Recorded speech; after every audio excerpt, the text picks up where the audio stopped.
Presentamos Nicolás Lucar en Exitosa.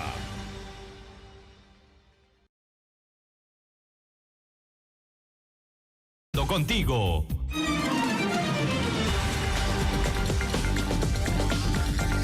Muy buenos días, soy Nicolás Lucar, esto es Radio Exitosa, estamos en el 95.5 de la FM. Son las 19 de la mañana, hoy es el aniversario de la batalla de Arica, hoy es el Día de la Bandera y hoy ha ocurrido una cosa extraordinaria en las redes sociales. Muy temprano en la mañana en el programa de Philip Butters se lanzó el hashtag que dice exactamente mi bandera es, y se ha convertido en una tendencia simplemente impresionante en las redes sociales. Si usted quiere enviar algún mensaje, escriba con el hashtag mi bandera es @exitosape y al Facebook de Exitosa Noticias. Y yo antes de empezar el programa quisiera hacer, si me permite la producción, un brevísimo comentario. Está Sofía Gallegos en este momento en la ceremonia central por el Día de la Bandera, pero yo quiero llamar la atención sobre lo que nos está pasando como país. Hace un rato, durante el programa de Philip leían la carta que Bolognesi le envía 15 días, 16 días, el 22 de mayo fue hecha esa carta. O sea, 15 días, un poco más de que Bolognesi muriera, que se lo envía a su esposa. Y en esa carta él hace referencia a que ellos van a morir porque sabe que van a morir, no en manos de soldados chilenos, sino le atribuye la responsabilidad a los políticos, a los dirigentes del país de ese entonces, a quienes, como dice textualmente Bolognesi, huyeron o asaltaron el poder. Porque lamentablemente eso es lo que hemos tenido a lo largo de nuestra historia. Lo que ha fallado en el Perú a lo largo de estos casi 200 años de historia republicana son nuestros dirigentes. Son nuestros dirigentes. Hemos tenido una clase política incapaz, inmoral, egoísta, frívola, que ha concebido el poder como un medio de enriquecimiento y no como una voluntad de servicio al país. Y lo que ha faltado en ideas, en ideología, en proyectos, en planes, ha sobrado en trapacerías y estafas y obras que no tienen nada que ver con las prioridades nacionales ni con los valores reales para la ejecución de las mismas. Y lo que hemos tenido al final son generaciones que se han enriquecido del gobierno. O sea, uno puede ir hacia atrás y de cada gobierno han salido millonarios. De cada gobierno han salido millonarios. Y lamentablemente esta responsabilidad alcanza al mundo empresarial. Y gravemente, el día de ayer conversábamos con este chico Drago Quisico, organizador de la CADE universitaria, donde van a tratar el tema de la corrupción, que es un tema que el mundo empresarial ha evadido sistemáticamente. El vicepresidente de la CONFIEP estaba prófugo de la justicia por hacerle trampa a la Sunata hasta hace poco. Y esto, ni siquiera eso era un motivo para discutir y poner sobre la mesa de qué manera el mundo empresarial en el Perú ha sido responsable de que esto suceda. No importa quién salga presidente, si al final nos lo compramos para que haga lo que querramos. Entonces yo creo que estamos en un momento sinceramente crítico, porque lo que viene es tremendo en términos de información con respecto a lo que todos hemos sabido a lo largo de décadas, que ha sido parte de nuestra historia, pero nunca lo habíamos tenido de una manera tan grotesca y tan explícita sobre la mesa. Es decir, la cantidad de actos de corrupción y las decenas de miles de millones de dólares que se han robado y que han tenido en el otro lado la explicación, pues, ¿por qué no hay dinero? O sea, porque acá hay dos problemas. ¿Por qué no hay dinero para nada? Porque reclaman los médicos, no hay plata. El Poder Judicial requiere recursos para salir del entrabamiento en la que está, no hay plata. La Universidad de San Marcos necesita convertirse en una institución moderna y requiere 1.400 millones de soles. No hay, ¿no?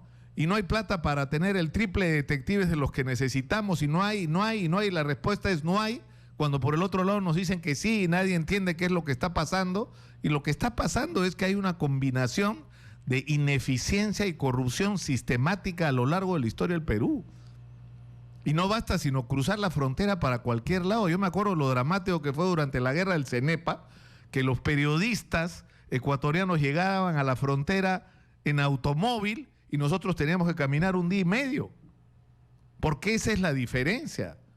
Este sábado hemos pasado en el programa La Revista Sábado un reportaje sobre los esfuerzos que se están haciendo en Santa Rosa, que es un pueblito fantasma frente a la frontera de Colombia y Brasil. Es el lugar donde se unen las tres fronteras. Y Santa Rosa es un pueblo fantasma que no tiene agua potable, que tiene luz por ratos porque nos hacen el favor los colombianos, y donde la gente para sobrevivir tiene que ir a trabajar al frente. Y lo que hay al frente son ciudades pujantes, Leticia y Tabatinga. Y eso de alguna manera grafica lo que nos está pasando. Pero en fin, yo creo que las cosas pueden cambiar y que hay que convertir esta indignación que tenemos en un esfuerzo por cambiar las cosas.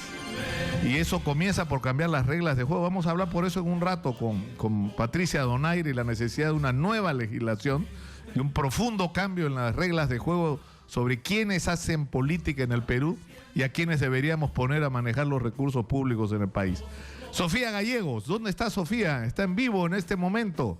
Gracias, Nicolás. Así es, información en vivo. A esas horas de la mañana nos encontramos en la Plaza Bolognesi, donde se viene desarrollando la ceremonia por el aniversario de la batalla de Arica y juramento de fidelidad a la bandera. Comentarte que esta está presidida por el primer vicepresidente de la República, Martín Vizcarra, quien asume el día de hoy el despacho presidencial. También está el ministro de Defensa, Jorge Nieto, la presidenta del Congreso de la República, Luz Salgado, y también el presidente del Poder Judicial, Ruberlí Rodríguez.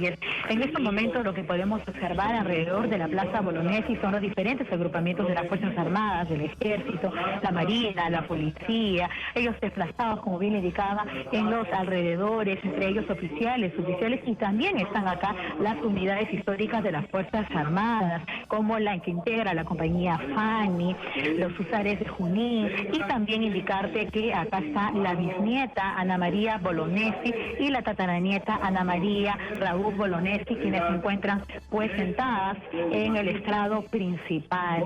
Ya en estos momentos se está dando la misa litúrgica, justamente como bien indicaba, por el aniversario de la batalla de Arica y juramento de fidelidad de la bandera. Ya se ha iniciado la ceremonia con el izamiento del pabellón nacional, se ha entregado las ofrendas florales y también indicar que se ha rendido un minuto de silencio en memoria a los 4 soldados fallecidos en la playa Marbella el viernes pasado. En breve nosotros pues estaremos escuchando las palabras del primer vicepresidente de la República, Martín Vizcarra. Vamos a estar volviendo con más detalles. Adelante contigo, Nicolás. Muchas gracias por la comunicación, Sofía. Estoy viendo un reporte que nos envía Jorge Rojas, nuestro capo acá en el grupo en Corporación Universal. Él es el especialista en redes sociales y lo que dice es impresionante. Ha habido hasta ahora 700.000 personas que han participado a través del Twitter en el hashtag Mi Bandera Es. 700.000 personas que han entrado a mirar y que han participado hasta ahora de esta corriente para emitir cada uno una opinión sobre lo que piensa en relación a este tema. Y esto tiene que ver con algo que es significativo, es decir, si no nos queremos como país, es decir, si no nos emocionamos, ¿no?, con el significado de lo que es ser peruanos, que es un sentimiento muy fuerte que tiene la gente que está fuera del país, ¿no? Que recién ahí empieza a valorar lo que tenemos, lo que somos, pero sobre todo lo que podríamos ser si no estuviéramos lamentablemente o si no hubiéramos entregado, como hemos hecho lamentablemente a lo largo de la historia, la decisión política y el manejo de los recursos públicos a la gente equivocada. pero es extraordinario esto, insisto, el hashtag es mi bandera es. Ustedes pueden escribir lo que quieran sobre este tema en Exitosa PE, en @Exitosa PE, en el Twitter y también en el Facebook, Exitosa Noticias. Pero hoy día también queremos plantearles una interrogante. Ha ocurrido en el Congreso un hecho sumamente serio. La congresista Patricia Donaire, que en el Congreso de la República había encargado la preparación del proyecto de modificación de la legislación electoral, se retiró indignada de la Comisión de Constitución el día de ayer, acusando al presidente de esta comisión, a Miguel Torres, que también es de Fuerza Popular, de no tener los pantalones para decidir sobre los asuntos trascendentales que debían enfrentarse, y en algún momento hizo referencia a que todo esto era por órdenes de su jefa, y esto todo el mundo lo ha interpretado como que tiene que ver con Keiko Fujimori. Karina Beteta, de Fuerza Popular, está en la línea. Congresista, muy buenos días. Buenos días, señor Lucas. ¿Qué pasó el día de ayer? Nadie entiende qué ocurrió. Le encargan a Patricia Donaire un proyecto de modificación de la legislación electoral, y cuando se trae esto sobre la mesa, resulta que ya no quieren discutir este tema, sino que tienen otras prioridades. Bien, eso no es cierto. Nosotros somos, digamos, de alguna manera, una bancada que toma los acuerdos en reunión de bancada, valga la redundancia, todos los días martes. Y lamentablemente la congresista Patricia Donaire en estas últimas semanas no ha ido a la reunión de bancada donde se había abordado el tema, por ejemplo, de la no reelección inmediata de los alcaldes.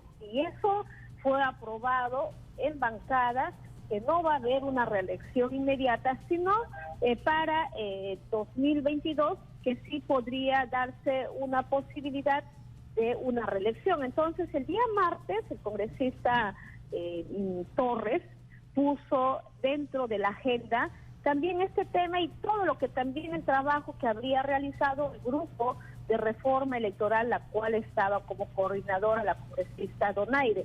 Lamento yo ese incidente que ha pasado, porque consideramos que la congresista Donaire, si bien es cierto, ha cumplido con analizar toda esta reforma electoral, y también el presidente Miki Torres, él también ha hecho todos los mejores esfuerzos para llevar bien la Comisión de Constitución.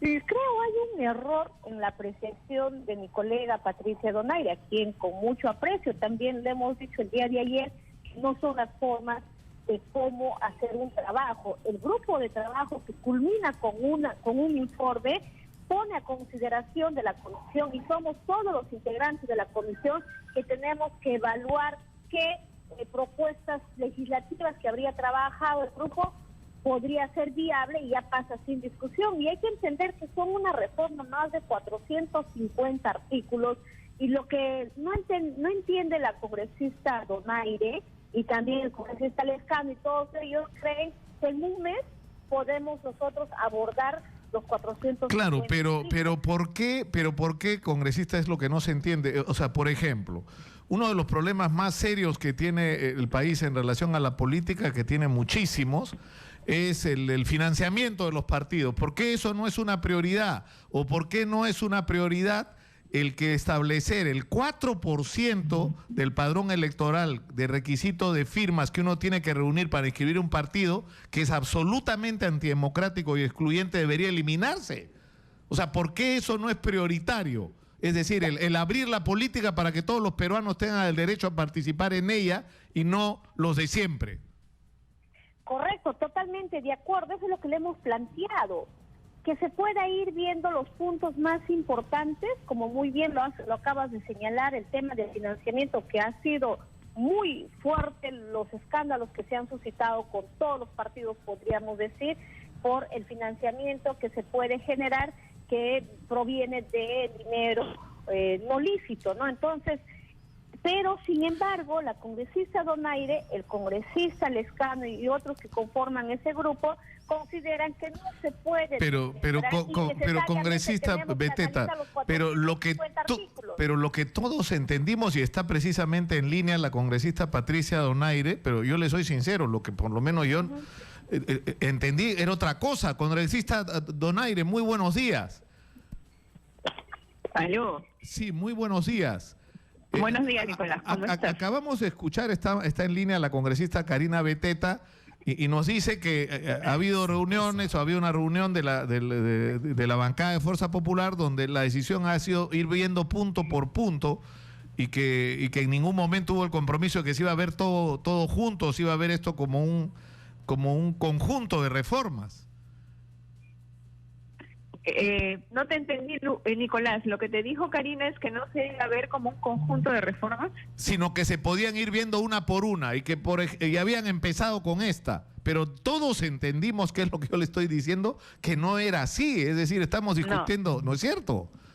No, en absoluto. A mí el grupo de reforma electoral se nos encargó compilar la legislación dispersa y hacer propuestas innovadoras en legislación electoral, en materias de financiamiento, en materia de democracia interna, en materia de dádivas, en materia de inscripción de partidos y de fortalecimiento de la democracia partidaria. Entonces, esto es lo que hemos hecho nosotros.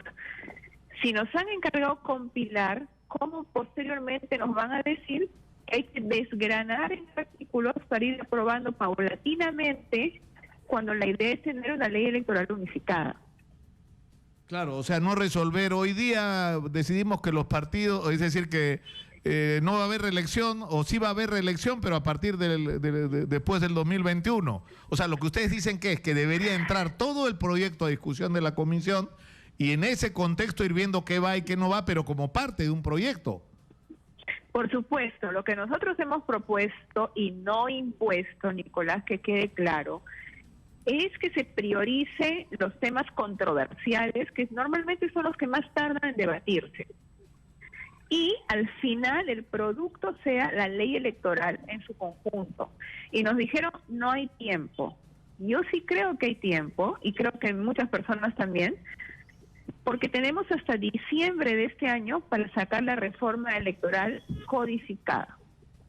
Pero sin embargo, ayer nos encontramos en la agenda de la Comisión de Constitución proyectos de ley sueltos que no tienen absolutamente nada que ver con el trabajo integral de reforma que el grupo Ahora, ha hecho. usted se molestó mucho, congresista Donaire, el día de ayer, e incluso llegó a decir que al congresista Miguel Torres le faltaban pantalones y que actuaba por órdenes de su jefa.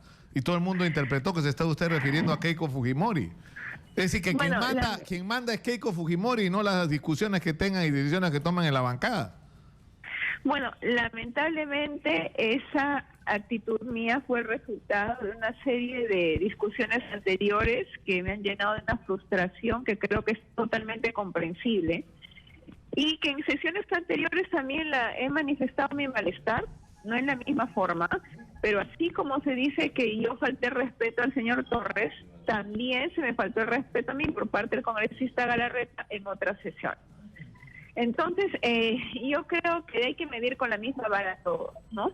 Y finalmente, sí creo que a Miguel Torres lo que le falta es decisión, lo que le falta es voluntad para aprobar esta reforma. Si bien es cierto, no lo va a lograr en estos últimos días de junio, sin embargo, puede dejar aprobado un cronograma de trabajo del cual se encarga ya la próxima presidenta de Constitución, que me dicen que es Úrsula Letona, y lo podrá terminar hasta diciembre, pero hay que dar muestras de voluntad.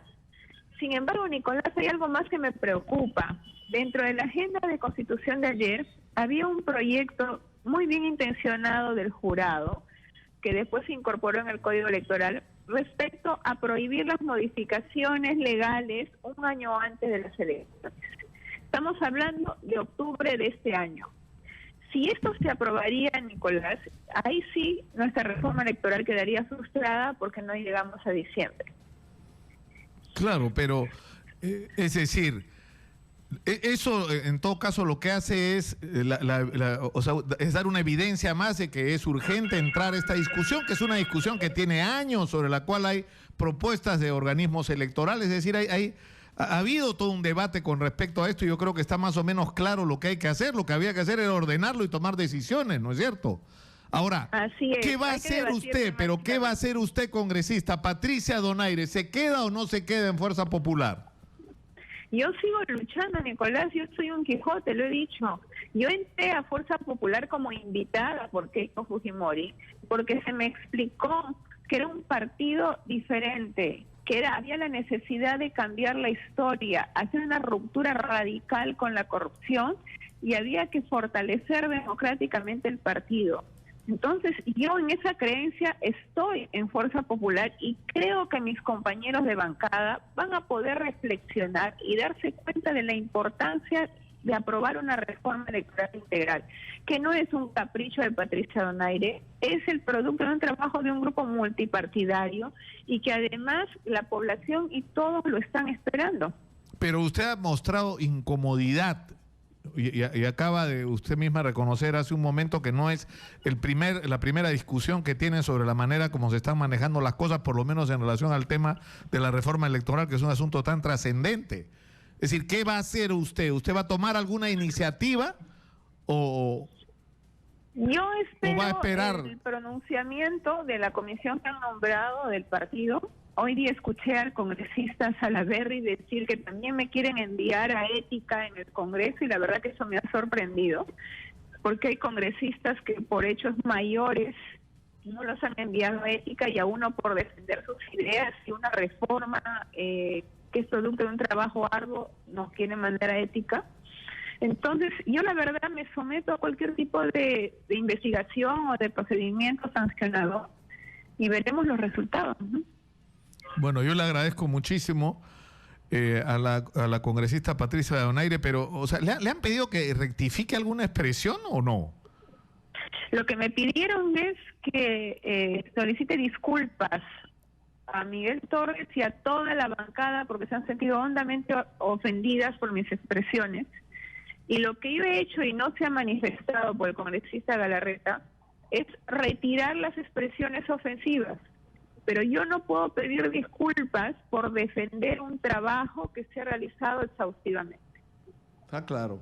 Yo creo que usted va a tener que hacerse amiga de Jenny Vilcatoma, creo, Patricia, si es que no lo es ya. ¿Ah? Bueno, yo creo que estamos en escenarios parecidos, no necesariamente iguales, pero en mi caso es un trabajo que no es solo mío, Nicolás.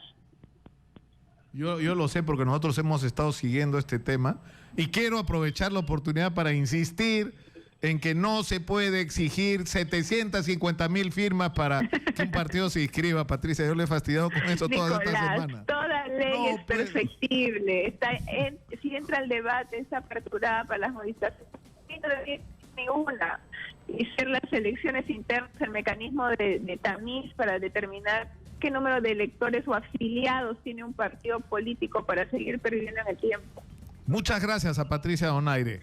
Muy gentil. Gracias, por Nicolás. Atendernos. Estamos todavía en la línea con la congresista Karina Beteta. ¿Qué van a hacer? ¿Van a someter a disciplina a la congresista Donaire? ¿La van a desaforar? ¿La van a sacar de Fuerza Popular? Bien, creo acá hay supuestos que no están del todo claros. Lamento algunas expresiones de mi colega Patricia, a quien le tengo aprecio, pero acá las cosas hay que decir como son, claras. Y no necesariamente porque yo culmino un trabajo, tiene que terminarse ese trabajo como yo quiero, y eso no es así. La ley de la reforma electoral son, como vuelvo a señalar, más de 450 artículos, que cada uno de ellos son importantes, por supuesto, y que sí se puede ir desmembrando y sacando los más puntos más importantes también, pero ellos se cierran en una posibilidad de que necesariamente tienen que ser vistos todos y en cada uno de las sesiones de la Comisión de Constitución. Pero ellos tienen que entender que también hay otras iniciativas de otros parlamentarios, que hay otros proyectos que tienen que ser abordados en la Comisión de Constitución. Y yo sí rechazo que Fuerza Popular no esté en la misma línea que todos hemos sido convocados. Yo creo y estamos trabajando en esa línea en Fuerza Popular una línea clara de no blindaje y lucha contra la corrupción. Claro. Y por eso ustedes ven nuestro trabajo. Porque Pero Karina, lo que está diciendo la congresista Donaire, a mí me encargan, y no solo a ella, sino a un grupo, una comisión de trabajo que prepare un proyecto de reforma electoral. Ellos preparan el proyecto, cuando lo traen a la comisión dicen no, Keiko quiere que las cosas se hagan uno por uno, y resulta que lo que acordaron ya no funciona porque Keiko decía otra cosa. Eso es más o menos lo que todos hemos entendido. Eso no es cierto, por eso lamento estas expresiones.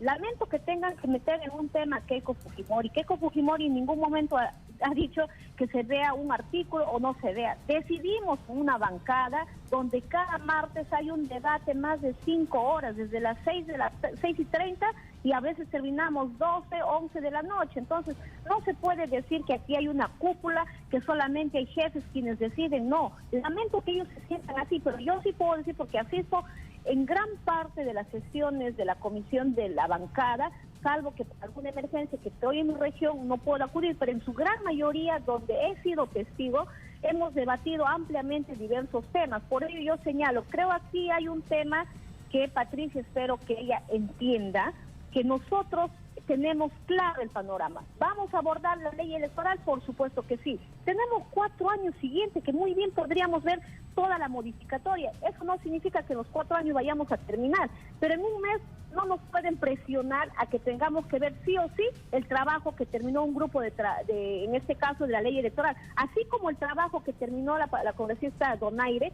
También hay en otras comisiones trabajos que se han culminado, y eso no significa que inmediatamente tienen que verse. Por ejemplo, le pongo en el caso de la Comisión de Justicia, más de 10 años tenemos las modificatorias y los trabajos que hemos realizado en la modificación del Código Penal, y no por eso que se ha culminado, no le vamos a exigir al congresista Bessi que sí o sí tiene que poner a debate ya, porque un grupo de trabajo habría culminado. Lo propio existe en la Comisión de Educación, todo lo que son referentes a las modificatorias a la ley universitaria, pero eso no significa que ya inmediatamente culmina un grupo de trabajo, se tiene que poner a debate al 100% como dice el grupo de trabajo. No es así. Yo creo que la experiencia parlamentaria nos ha enseñado a que cada punto importante tiene que ser abordado, claro que sí, y yo sé que ella podrá ser testigo. Lo único que yo puedo garantizar a ti, Lucas, como también a todos los peruanos, que la ley electoral va a ser abordada. Es un compromiso que tiene el Partido de Fuerza Popular con el país y la vamos a cumplir. En todo lo que hemos señalado, estamos en ese camino. Muchas gracias a la congresista Karina Beteta de Fuerza Popular por comunicarse con nosotros. Muy gentil, gracias por atendernos. Estamos en Radio Exitosa, son las 10:41 de la mañana, soy Nicolás Lucar. ¿Y por qué ponemos este himno? Como ponemos todos los días el himno nacional. Creo que a estas alturas somos el único medio de comunicación que lo hace. Y no solamente esto, o sea, ponemos este himno y tratamos este tema porque hoy, 7 de junio, se conmemora el Día de la Bandera, que es el día de la batalla de Arica, donde 1900 hombres comandados por Francisco Bolognesi defendieron el Morro de Arica, y fue una batalla desigual, donde, como reporta el mismo Francisco Bolognesi, 15, 16 días antes, en una carta que le envía a su esposa, él sabe que va a morir y sabe que una opción suya podría ser irse de ahí, y le dice a su mujer: nunca pidas nada ni recibas nada por lo que va a ocurrir acá, que todos sabemos qué es lo que va a hacer. Nos vamos a morir todos los que decidamos quedarnos, pero es una señal, porque de alguna manera estaba dando una señal de que el Perú valía la pena, de que valía la pena morir por él, que podíamos estar orgullosos de ser parte de este país. Y hace una referencia tremenda y dice: nosotros no vamos a morir en manos del enemigo. Dice: a nosotros nos están matando los políticos que huyeron y los políticos que asaltaron el poder. Esos incapaces son los que nos están matando. Y eso lo dijo en 1880, Dios mío. Ustedes, ¿hace cuántos años? Igual que hace unas semanas atrás recordamos lo que decía Simón Bolívar sobre la corrupción en 1824. O sea, el año 2017 tenemos los mismos problemas. Y por eso para nosotros es tan importante aquí en Corporación Universal y en Radio Exitosa, no solamente quejarnos de lo mal que la gente a la que le hemos encargado el poder está haciendo las cosas, sino lo importante que es querernos a nosotros mismos, tener orgullo de ser peruanos, de las cosas que somos capaces de hacer, del éxito que podemos tener cuando nos los proponemos. Yo tengo un programa en Digital TV Perú que se llama Peruanos por el Mundo. Es un programa, Daniel, buenos días, dicho sea de paso, que solo sale por internet. Y esta semana estamos contando una historia, ¿ya?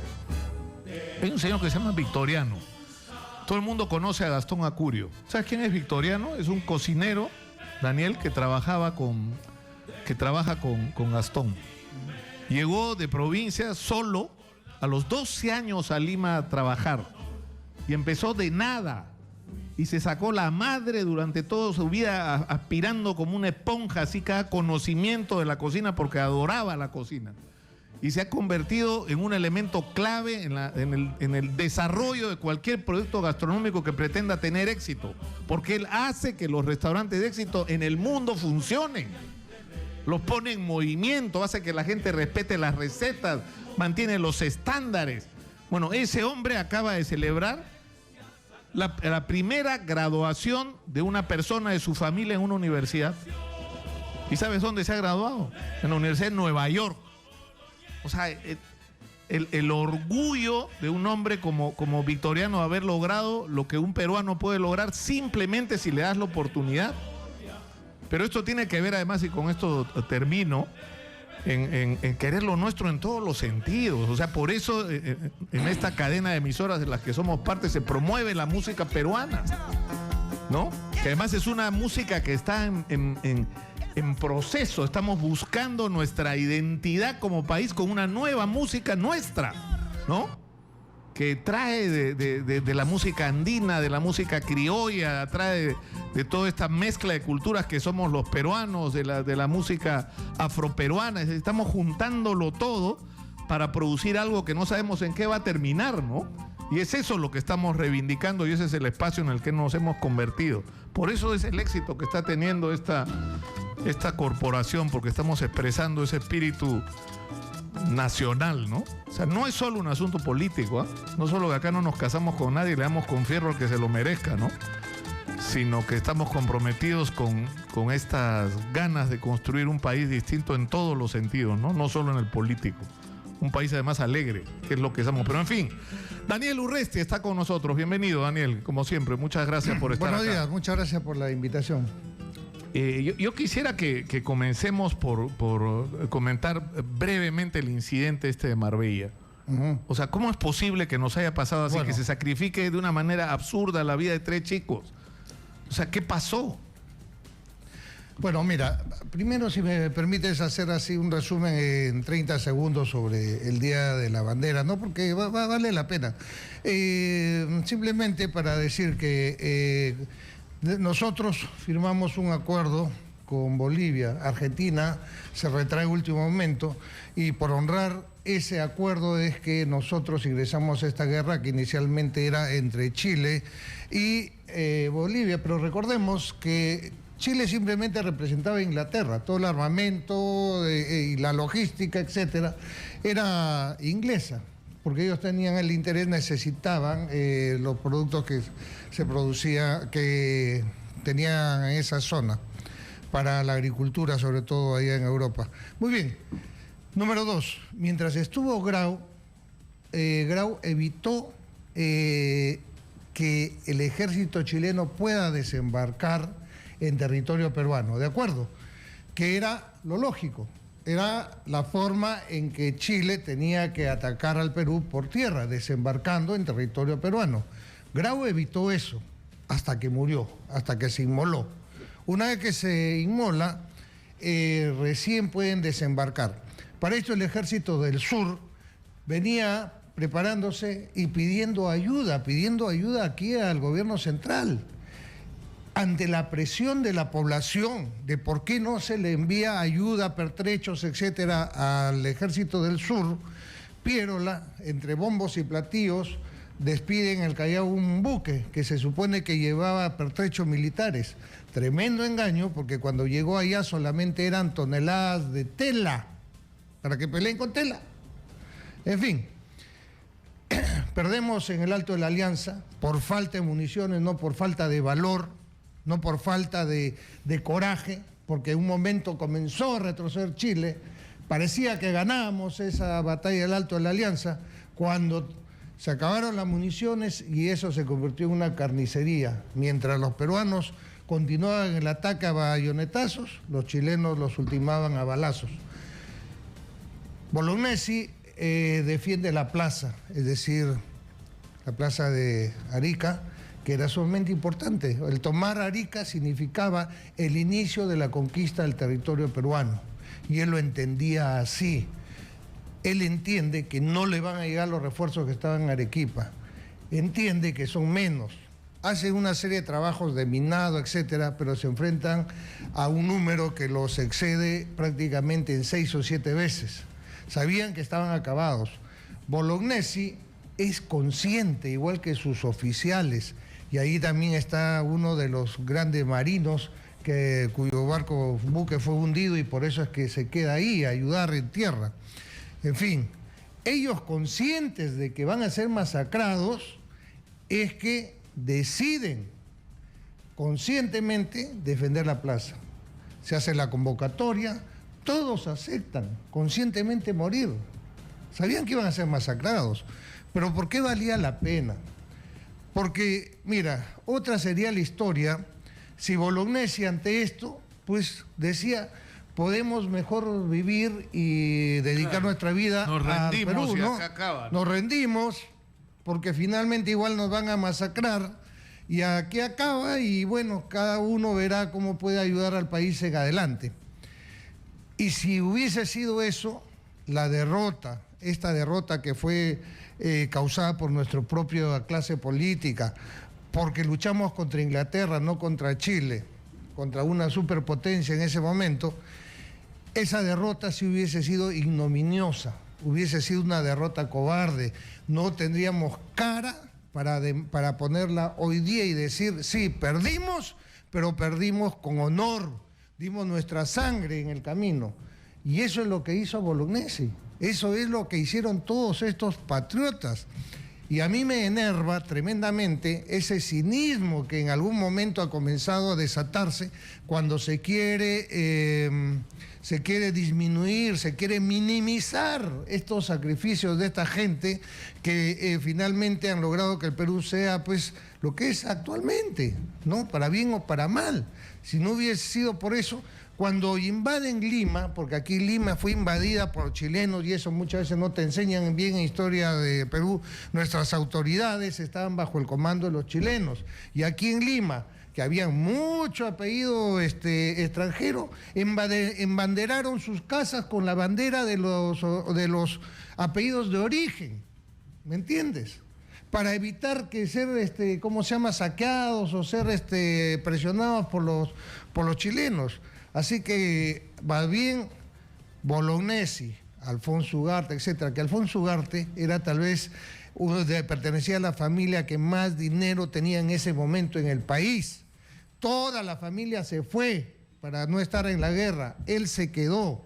Su dinero lo gastó en comprar los pertrechos y equipar a un batallón completo que él mismo comandó. Y murió.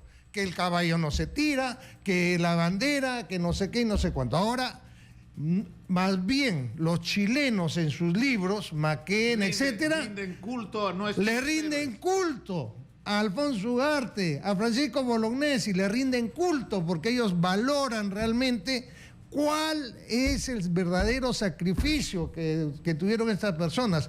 Y nosotros aquí en Perú, con una especie de cinismo, pues más bien nos hemos estado olvidando de eso. Bueno, dicho esto... No, pero yo creo que ese es el tema. Mira, por alguna razón, cuando ponemos mi bandera es como hashtag en el Twitter y hay 700, ya que estamos por las 800,000 personas que están participando, es porque es un tema, Daniel, del que no hablamos. O sea, por ejemplo, ¿qué pasó con este tema de Odebrecht? Que tiene que ver con el afecto y el aprecio y el apego que le tengas a tu país. Vienen unos pendencieros delincuentes brasileños, porque eso y no otra cosa son el señor Barata y compañía, y empiezan a corromper al país entero, y la actitud de empresarios peruanos y políticos peruanos no es defender el interés nacional, sino engancharse con estos delincuentes para saquear el país, porque lo que ha habido, o sea, no hemos necesitado una guerra, pero ha habido un saqueo como si esto hubiera sido una guerra. Se han hecho obras que no eran indispensables, se han sobrevalorado por 4 o 5 veces simplemente para robar el presupuesto nacional. Y eso ha sido con la participación y complicidad directa de políticos y empresarios peruanos. Es una vergüenza de comportamiento, ¿no? Es totalmente cierto. Es realmente vergonzoso que poco a poco se pierda el amor al país y bueno, por unos centavos se venda por partes o simplemente se permita que se vaya destruyendo. En fin, sobre lo que me preguntaste, Marbella. Mira, yo quiero aquí ser totalmente corto y objetivo, ¿de acuerdo? Hay muchos periodistas, muchos medios que están tratando este tema como si hubiese estado programado una actividad en la playa y que no se tomaron las previsiones del caso. Eso es falso. No ha sido así. No ha sido así. Esa persona de tropa no tenía por qué estar ahí a esa hora. ¿De acuerdo? Esa unidad administrativa recibe solamente la instrucción básica militar, física básica, ¿no? Que consiste en su gimnasia básica, las carreras, deportes, etcétera.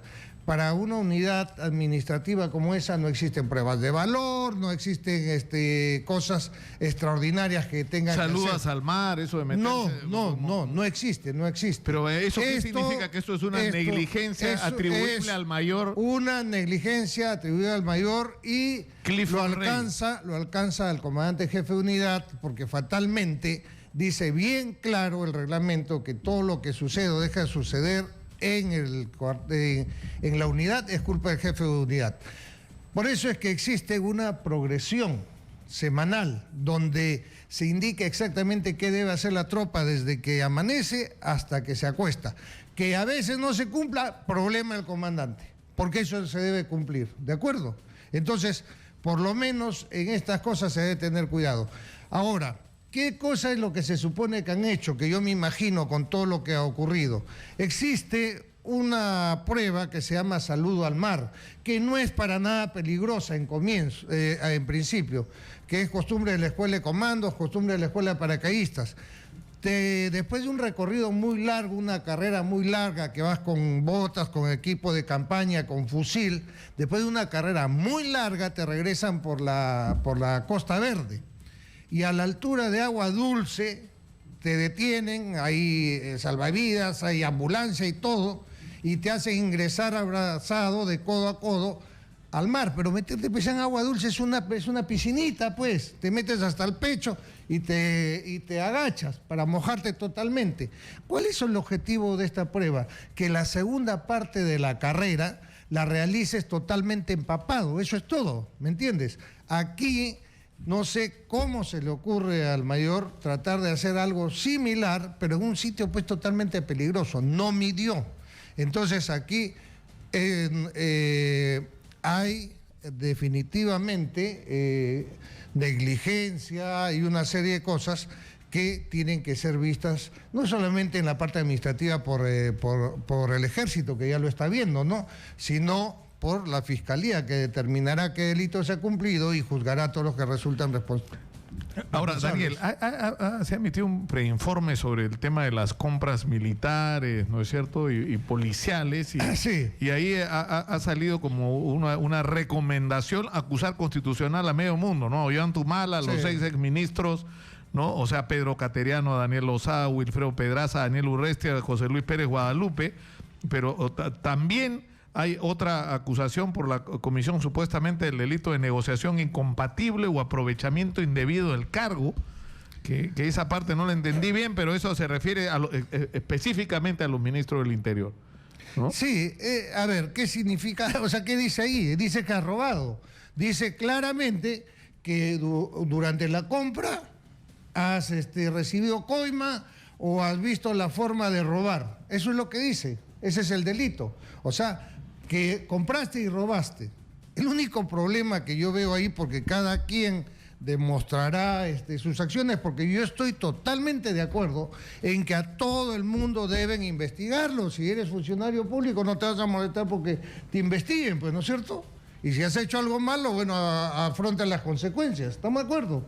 Muy bien, aquí el único problema que yo veo en eso, que no sé cómo lo van a sustentar, es que yo no he comprado nada. Es decir, yo no he comprado nada. Todo el proceso de compra de los patrulleros, que a eso se refiere específicamente a la compra de los patrulleros, fue durante la gestión posterior a la mía. Estudio de mercado, formulación de bases, convocatoria a la licitación o compra gobierno a gobierno, entregar la buena pro, recepcionar, absolutamente todo el circuito se realizó después de que yo salí del, ¿cómo se llama? Del ministerio. Yo lo único que hice, porque el PIP, el Proyecto de Inversión Pública, tiene una serie de desarrollos, de avance hasta que llegas a la compra.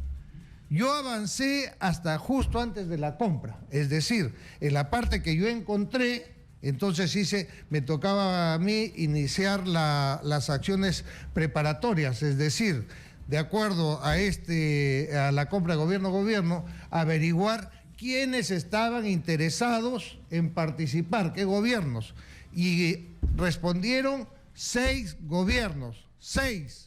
Y eso es la documentación que ha recibido Pérez Guadalupe. Claro, 6 gobiernos. ¿Qué cosa es lo que dice Daniel Urresti? Que las decisiones se tomaron durante el régimen o durante la gestión de José Luis Pérez Guadalupe. La en todo caso, compra. a él hay que preguntarle.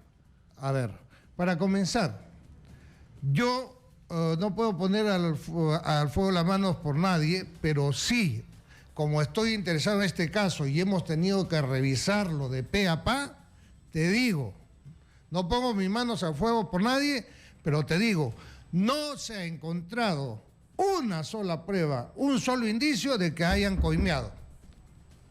Y si alguien coimeó, tienen que haber sido pues los que compraron. Yo no he comprado. A ver, dime tú, supongamos que tú vendes los carros, ¿de acuerdo? Y a ti te compran y tú vas a pagar una coima. ¿A quién se la pagas? ¿Al que te compra o al que estuvo antes? ¿A quién le pagarías tú la coima? Claro, es lógico. Es lógico, pues, si hay una coima tiene que pagársela al que te ha comprado, pues. Yo no he hecho ninguna compra. Cuando yo salí, estábamos en el PIP en saber quiénes estaban interesados en participar. Y estaban interesados 6 países. Hasta ahí avancé yo. De ahí me fui. Aquí algo importante. A los 10 días que yo me fui, invitaron o sacaron o patearon o despidieron, como quieras llamarle, a todo el personal que entró conmigo, al personal de confianza. Y no solamente al personal de confianza, sino también al personal que yo encontré y que pensé que no era necesario cambiar, ¿no? Bueno, finalmente sacaron a Loga, a Logístico, etcétera, a todos. Yo no he tenido nada que ver. Es más, después de que salí del Ministerio del Interior, jamás he vuelto a poner un pie en el Ministerio del Interior. Entonces, yo te digo, me están acusando constitucionalmente. Eso se tiene que caer por, ¿cómo se llama? Por su propio peso. O sea, ¿qué me pueden demostrar? Está clarísimo, Daniel, tu punto de vista. Ahora, antes de terminar, quería preguntarte tu opinión sobre este conflicto alrededor de Edgar Alarcón. Esta bronca entre la Contraloría, hoy primera plana del comercio, porque el comercio se ha convertido en un asunto de vida o muerte, ¿no? El tema que... No, a mí hay o sea, yo soy un convencido de que Alarcón tiene que dar explicaciones, tiene que, ¿no?, aclarar todos los cargos que se le formulan, y si se prueba que ha habido alguna ilegalidad, etcétera, o sea, va a tener que asumir las consecuencias de estas conclusiones. Pero a mí lo que me llama la atención es que esta información está desde agosto del año pasado. El audio es del año pasado. Hildebrand sacó en septiembre la denuncia. Pero ahorita se convierte en importante. ¿Por qué? Porque se trae bajo chinchero, porque estaba amenazando. Además, entiendo otros proyectos. Estaba cuestionando, por ejemplo, el Metro 2, ¿no? Que nos está costando así 6.000, es el metro más caro del mundo, ¿no? Bueno, mira, yo quiero ser simplemente objetivo en cuanto a las cosas que todos hemos podido apreciar. Número 1. Este señor es propuesto por el gobierno saliente. Número 2, el día que jura, sale la bancada de Fuerza Popular a hacerlo leña, ¿de acuerdo? Que este señor, que no sirve, que etcétera, que etcétera. Número 3, la reacción de él fue inmediatamente salir a los medios a denunciar, por ejemplo, la compra de los patrulleros, ¿sí? Sí, efectivamente la han hecho con los pies, etcétera, yo voy a poner justicia. Después ha tenido que retractar, te vuelvo a repetir. No creo que logren demostrar que ha habido dolo en la compra de esos patrulleros. Te lo digo sinceramente, sinceramente. Yo no pongo las manos por Pérez Guadalupe, pero yo te aseguro que no ha habido dolo ahí. Pero en fin, entonces este señor dice, bueno, yo voy a defender mi puesto, pues salgo aquí a hacer leña al gobierno anterior, etcétera. Y de pronto, pues la bancada de Fuerza Popular, que no lo quería ver ni en pintura, que se suponía que iba a ser uno de los sacrificados por la bancada, se quedan callados y comienzan a sentirse más bien muy conformes con su trabajo. Es más, le comienzan a poner el Fuqui Contralor, ¿no es cierto? Muy bien. Sin embargo, aparece esto, que era una denuncia muy grave, dicho sea de paso, de que tiene varios meses, y que aparentemente habían utilizado un camino medio chueco para que esté escondido, para que no aparezca. Principio básico en la pelea política. La información que tengas de tu enemigo, manténla secreta hasta que te convenga sacarla a la luz. ¿Me entiendes? No te apresures. O sea, ya descubriste que ¿cómo se llama el que te antecede? Philly Butters en realidad es gay, ¿me entiendes? Tranquilo, tranquilo, tenemos fotos, tenemos pruebas, tranquilo. Vamos a esperar el momento y las publicamos, ¿me entiendes? Claro. Entonces, igualito es acá. Sale las iniciales AG, inmediatamente salen los audios del capitán Carlos, ¿verdad? Sale esto que se tiran abajo, o sea, el Contralor, previa aparentemente negociación con, ¿cómo se llama? ¿Torne? ¿Cómo le han puesto ahora? Torleone le han puesto, ¿no? ¿Quién le ha puesto esa chapa? ¿Tú, no? No. Philip. Bueno, ya. Este Torleone, ¿no? Una conversación media oscura, ahí sale un informe que se tira abajo Chinchero, ¿sí o no? Muy bien.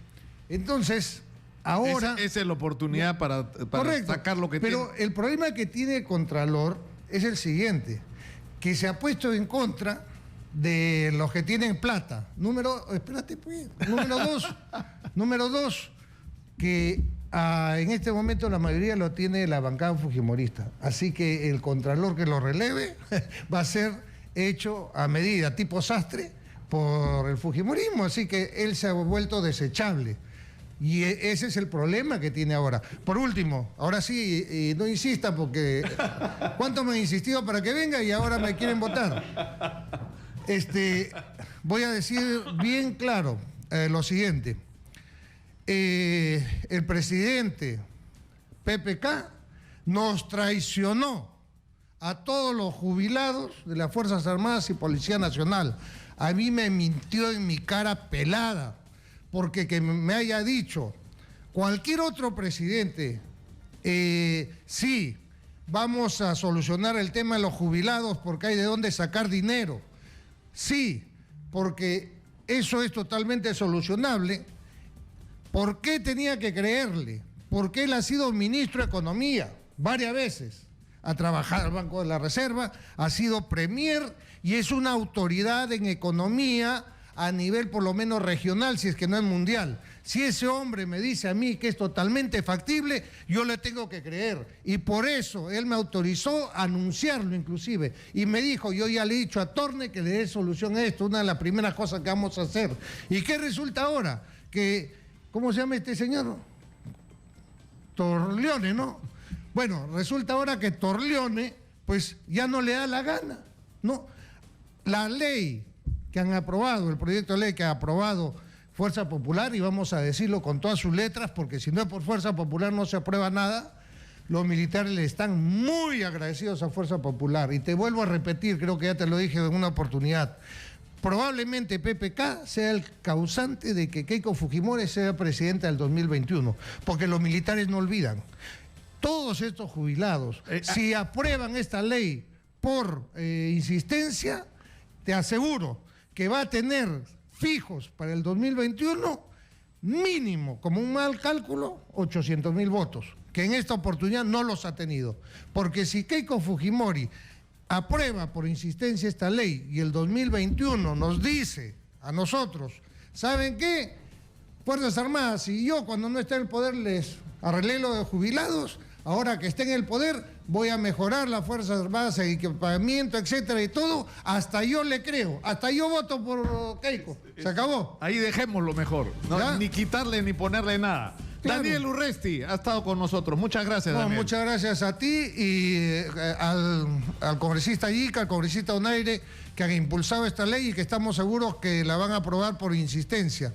Y vamos a darle las gracias que le corresponde a la bancada fujimorista, porque irónicamente es la única bancada que ha hecho suya el problema de los jubilados. No hay otro, lamentablemente. Muchas gracias. Gracias a Daniel Urresti. Continuamos con Nicolás Lucar en Exitosa.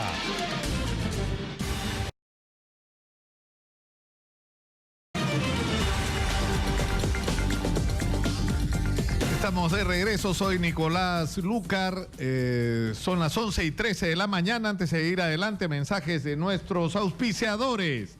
Les voy a hablar de un sueño, el sueño de ofrecer la herramienta más poderosa para un hombre, la educación. La Universidad de San Martín de Porres lleva más de 55 años cumpliendo este sueño, ofreciéndote la mejor educación que te permitirá alcanzar el éxito, porque cuando amas lo que haces no te detienes hasta ser el mejor. Universidad de San Martín de Porres, ama lo que haces, aprende cómo. Examen de admisión Lima, 16 de julio. Y otro mensaje de nuestro auspiciador, esta vez es Paraíso. ¿Sabías que la tecnología Body Test es única y exclusiva de Paraíso y es utilizada para el diseño de los colchones de la mejor calidad? El Body Test identifica los puntos de presión que el cuerpo de una persona ejerce mientras descansa y la forma como se distribuye el peso sobre el colchón. De esta manera está garantizado un mejor descanso para una vida saludable. Se amolda perfectamente a tu cuerpo. Paraíso, 50 años soñando contigo. Y nos acompañan en nuestros estudios Absalón Montoya, presidente del Cuerpo Médico del INEN. Está también el doctor Raimundo Flores, perteneciente al Cuerpo Médico también de esta institución, y Jaime Mamani Solórzano, presidente del Cuerpo Médico de la Maternidad.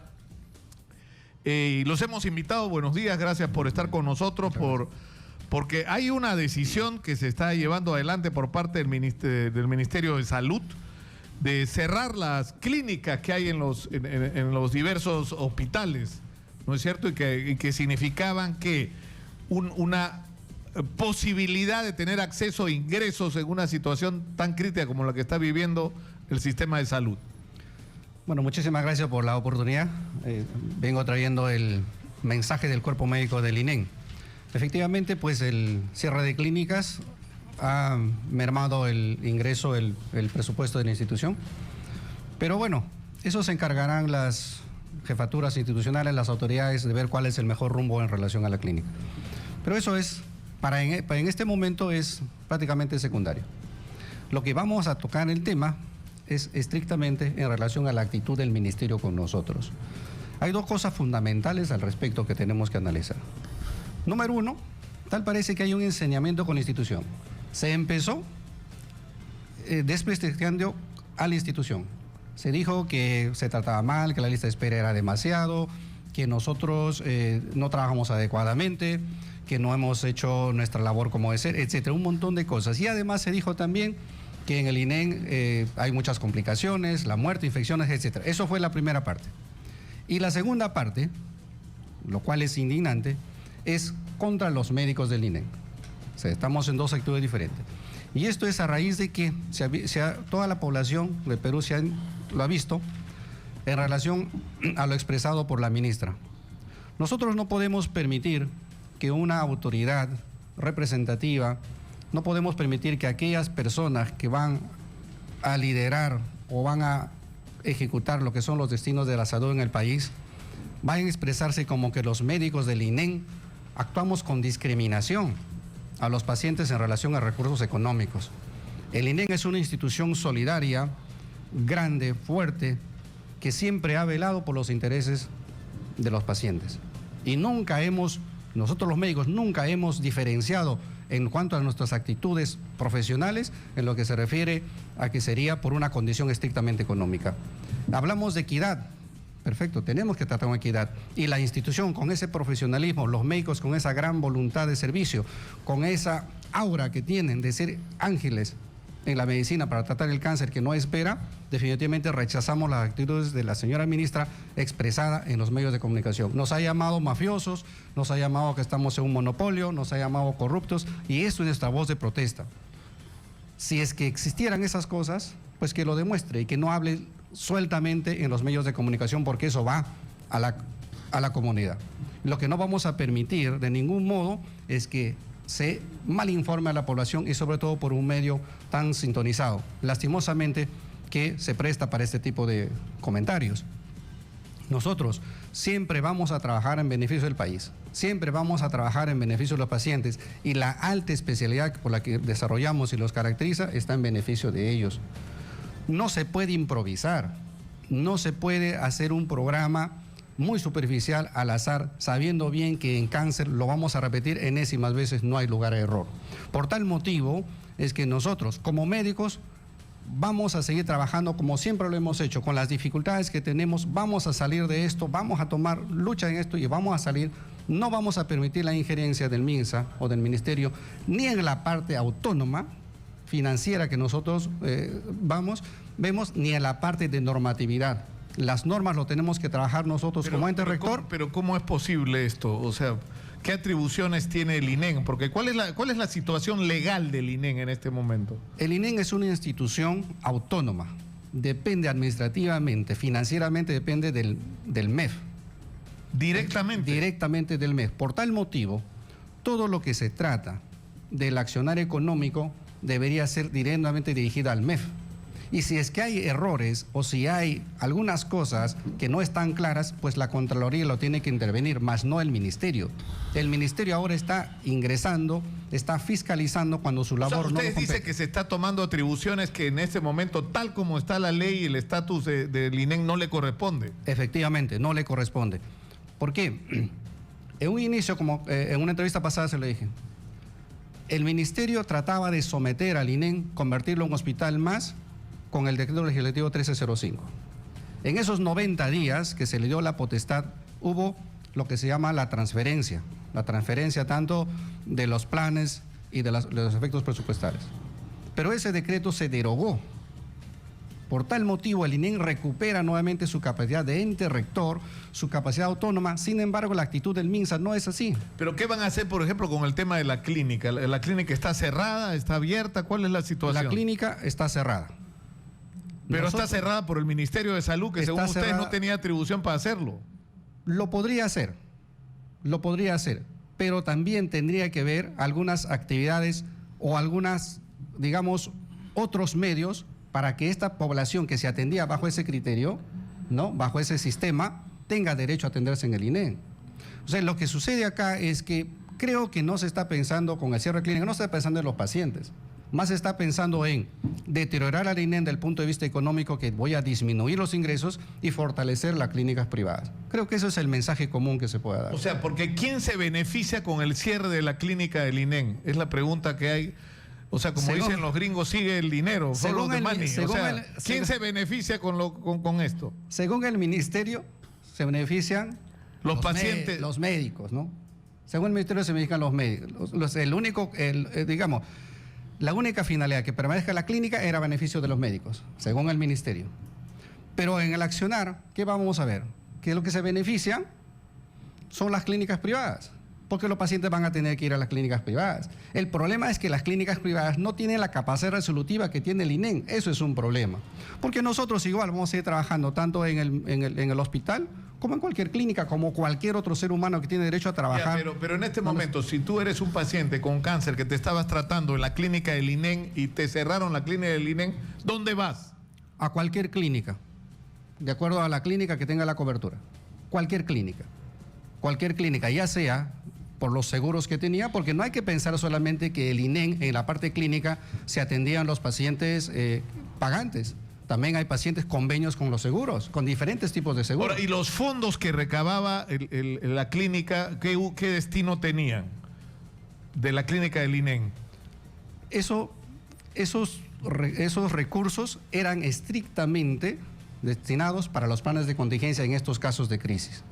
Había lo que se llama la utilidad de esto, era para que los recursos que nos falta sean comprados con compras directas, y lo otro era para subvencionar en casos de asistencia social a aquellos pacientes que no puedan pagar. Hay que entender que no todos los pacientes tienen SIS, y los que son pagantes en tarifa hospitalaria, al final tampoco pueden pagar con completo. Entonces el servicio social los tiene que se compensaba el costo de atender a los pacientes sin recursos. Eso es lo que ustedes dicen. Efectivamente. O sea, por un lado se está favoreciendo a las clínicas privadas y por otro lado, según la versión de ustedes, se está perjudicando a los pacientes más pobres porque no van a tener la posibilidad de que su incapacidad de cumplir con el costo de una atención tan cara como la del cáncer pueda ser cubierta. Efectivamente, y ahora estamos en un tremendo bache debido también a la deuda. Y en la maternidad de Lima, ¿qué es lo que está pasando en la maternidad de Lima? Señor Lucar, buenos días. Primero agradecerle la oportunidad. Vengo preocupado, indignado en este día de la bandera, en este día de Bolognesi, indignado por lo que ha dicho mi colega previamente, porque el día 1 de junio la ministra de Salud accedió a una entrevista donde ha tratado de una manera tal a los médicos que nos ha presentado casi en el rango de delincuentes, y nosotros lo rechazamos. En la maternidad de Lima todos los médicos, y creo que a nivel nacional todos los médicos, rechazan esta actitud innoble de la señora ministra de Salud.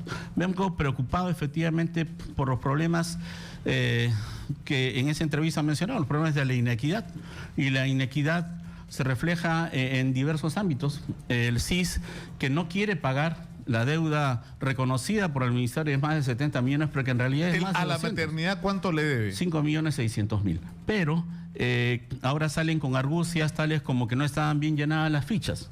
Mire, las fichas son creadas por el SIS. El software es creado por el SIS. El sistema de control es creado por el SIS.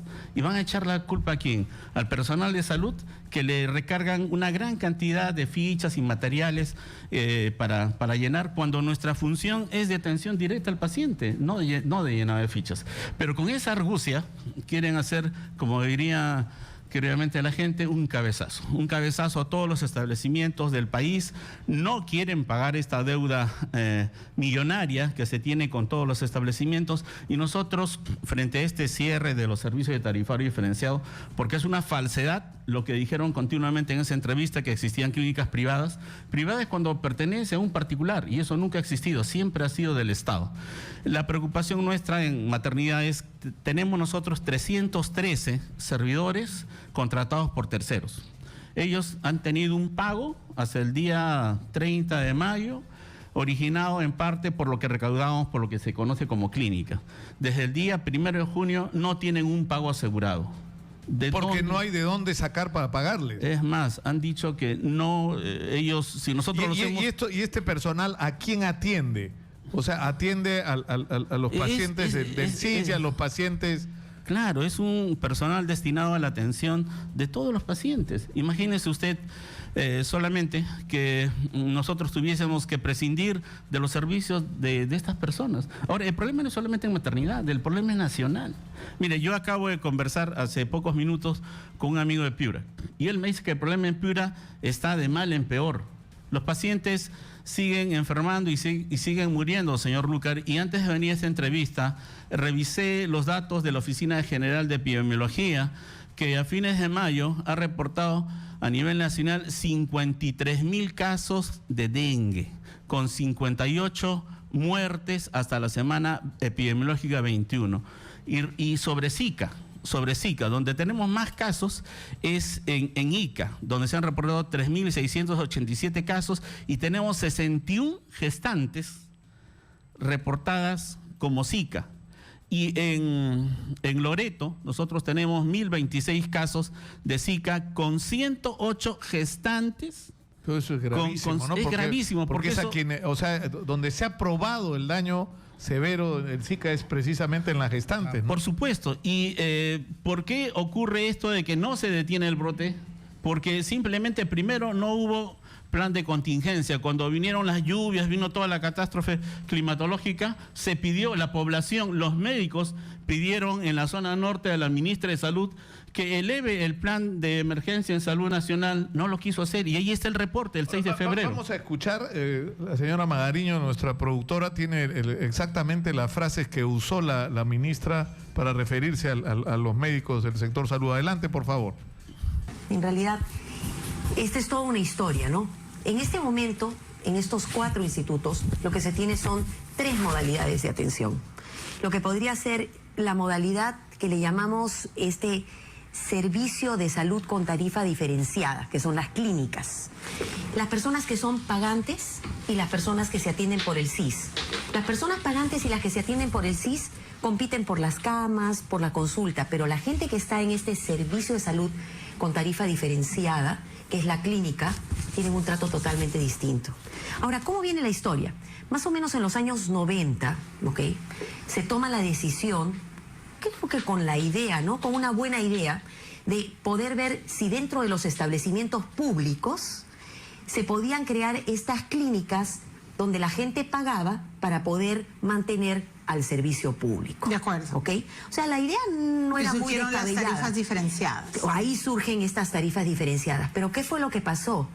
Que progresivamente, en lugar de responder realmente a eso, a que los recursos que se iban recuperando de estas clínicas pudieran mejorar el servicio público, lo que sucedió es que comenzó a verse, como lo dijiste tú, esa discriminación, en el que los tiempos de espera eran larguísimos, increíblemente largos para los públicos, en cambio, para la gente que pagaba eran cortos, no se mejoraba el servicio público y en el año 2000 y en adelante se dieron una serie de resoluciones ministeriales, de comisiones para ver cómo mejorar el sistema y una serie de informes de la Oficina de Control Interno de la Contraloría que señalaba una serie de distorsiones, ¿no?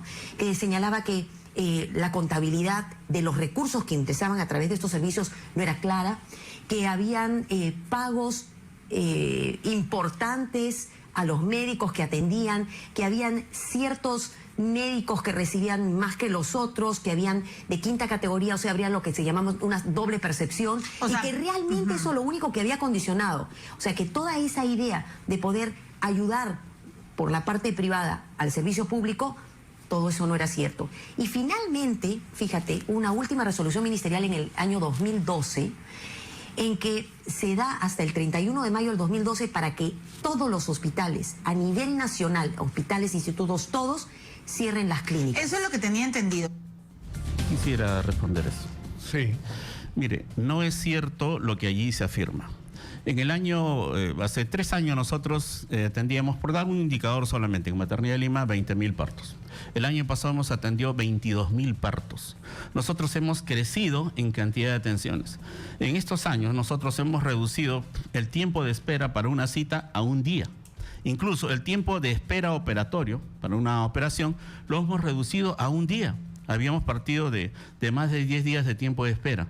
Entonces, durante estos años, nosotros, a pesar de todas las dificultades, a pesar de las reducciones de presupuesto, a pesar del maltrato al personal de salud, nosotros hemos mejorado en cantidad y en calidad de atenciones. Respecto a lo de los ingresos, el Estado lo ha normado así.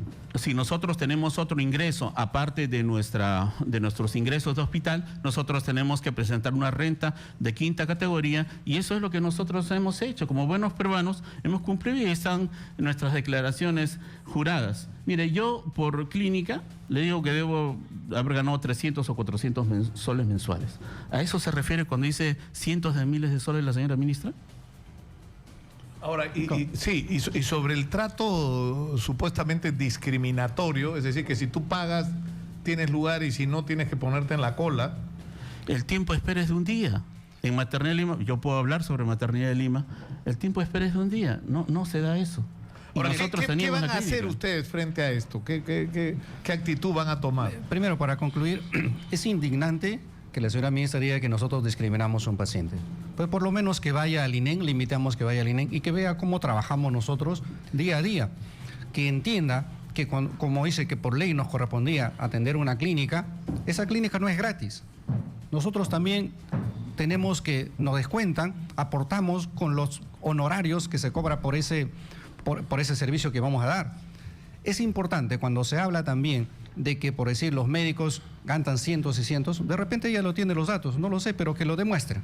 Sin embargo, en la práctica tenemos que decir que nuestros maestros están en el INEN y nosotros no tenemos la culpa de que los otros no sean prósperos. Pues. En el INEN hay colegas que son autoridad, nuestros maestros son autoridad en cáncer, por tal motivo el ejercicio de la profesión es mucho más grande y tiene la alta credibilidad y por eso los buscan. Y si los buscan, son exitosos en tu trabajo, no se puede decir que están lucrando con eso. Sí, tenemos que ir terminando, sí, por favor. Yo solo quería recalcar que la ministra está queriendo ocultar muchos defectos y muchos errores en su política con estos pequeños mensajes de la clínica. Cerrando la clínica, que ocupa en menos de 2% de nuestro tiempo laboral y nuestro presupuesto, quiere hacer creer que con eso va a solucionar el problema de demanda. Necesita construir más hospitales, necesita más presupuesto para el ministerio. El presidente ofreció aumentar el presupuesto del Ministerio de Salud y peor lo ha disminuido. Entonces, esta forma de tratar a los médicos es un disimulo de la ministra para ocultar lo que verdaderamente pasa. ¿Qué es lo que pasa? Que la ministra quiere que la política de cáncer, que el manejo de cáncer, pase a otras manos. El INEN durante 50 años ha dirigido en forma correcta las políticas del cáncer y ha liderado el cáncer en el Perú. Y con estas políticas y con estas pequeñas cosas, la ministra quiere que el INEN no se encargue, quiere que no haga las guías públicas, quiere que no haga las políticas de salud, quiere que no tenga presupuesto, y eso es lo que estamos luchando. En el INEN, durante 50 años, nunca los médicos hemos tenido necesidad de reclamar, ni hacer huelgas, ni plantones. Nunca. La semana pasada hemos convocado a más de 100 médicos, todos del INEN, unidos, reclamando por una cosa común. Queremos que el Hospital Neoplásicas se lo respete y se lo siga manteniendo como una institución que lidere el cáncer, porque es la institución que mejor sabe de cáncer y la que debe dirigir el cáncer en el Perú. No queremos pensar que existen otros intereses privados que quieren manejar el cáncer, las políticas de cáncer y sacar el presupuesto que tiene el INEN para estos fines. Es decir, para quienes el cáncer es un negocio, ¿no es cierto? Efectivamente. Sí, tenemos que terminar ya, nos hemos pasado de la hora. Yo sé que quería hablar usted, doctor, de la leche, ya, de la maternidad, pero lo vamos a dejar para otro momento. Bromeaba acá Daniel Urresti antes de irse, que dice que van a declarar a Magali Medina, así, ¿qué era? Madrina de los médicos del Perú. ¿Ah?